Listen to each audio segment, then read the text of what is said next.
coaches here, they're expected to be role models. Do not screw this up. Coach Marvin Korn is going from the NCAA to some fancy high school? Personally, I think it's all a big mistake, but I'm prepared to make the best of it. Are you talking about like my personal ones that I grew up with, or? Sure, yeah. Well, that was 70 years ago, 72. I was a sitcom, I wasn't a very serious kid.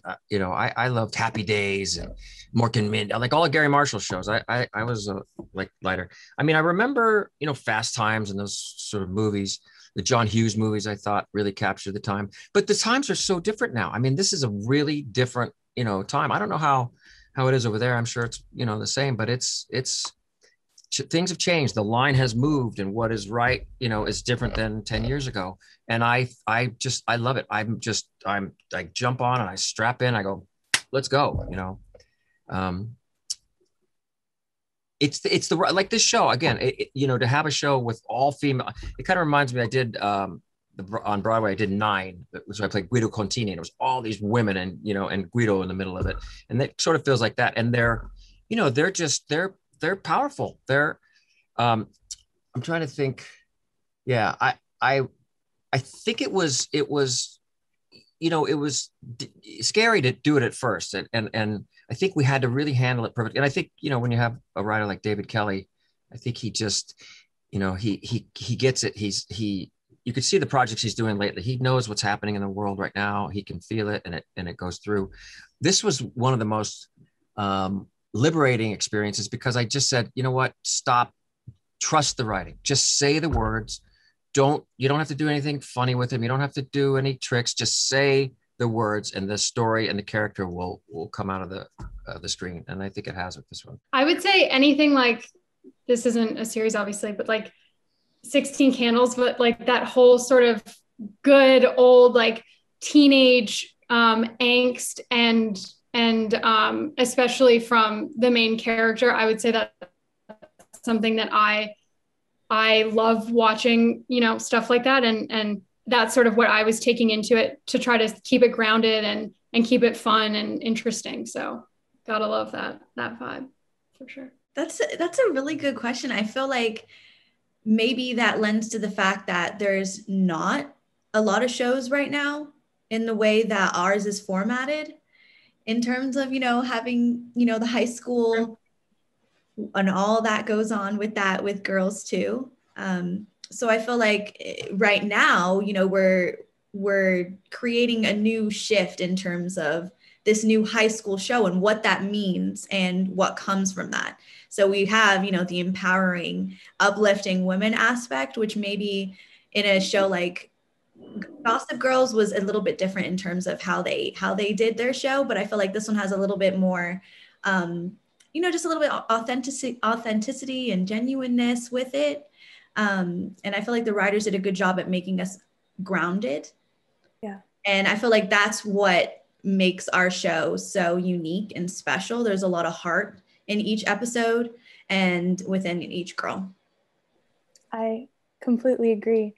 I think maybe this is a bit of a cop-out answer, but I am still in high school and was doing school full-time remotely while filming this show. So I would go straight from my class on Zoom to set and back again. So I was totally immersed in an actual high school world while also, being part of this on-set high school world. And I think that definitely helped a lot, because there's nothing more real than what's real.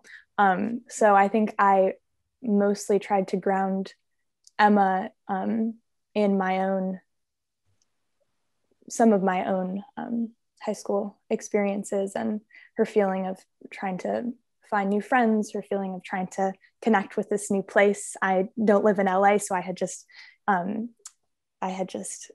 gone there to work. So there were a lot of parallels between Emma's situation and mine. And I think that's what I looked mostly to. I'm going to say a touch. Okay, I'm a big Friday Night Lights girl. So like a little bit of that, But the private schoolgirl, I've been watching Gossip Girl leading into it. So I feel like, although it's a very different show, getting that private schoolgirl vibe kind of came from that a little bit, maybe. Well, I used to watch, just the funniest series of Jamie, and he's like it's super old, but just watching him, and it was completely like a caricature of a schoolgirl.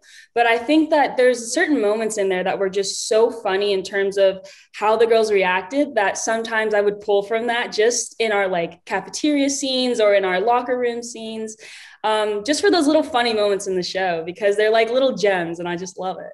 I would say I started rewatching Zoe 101, and although it's not a complete private school, yeah, it's not completely there, but the relationships with the characters I kind of pull from there. Not really, but kind of. My dad, he sees me playing either at Stanford or UCLA. It's about making my father proud. After watching you play, I truly believe that we could do something special, but we're just getting started. Oh, that'd be a good boomerang. Do it again. You're connecting with these girls. Oh, stop it. I just wanted to say thank you for caring. John F. Kennedy said, we do this not because it is easy, but because it is hard. That was about the moon. If you try your very best, then you have the potential to be great. Let's go win a basketball game.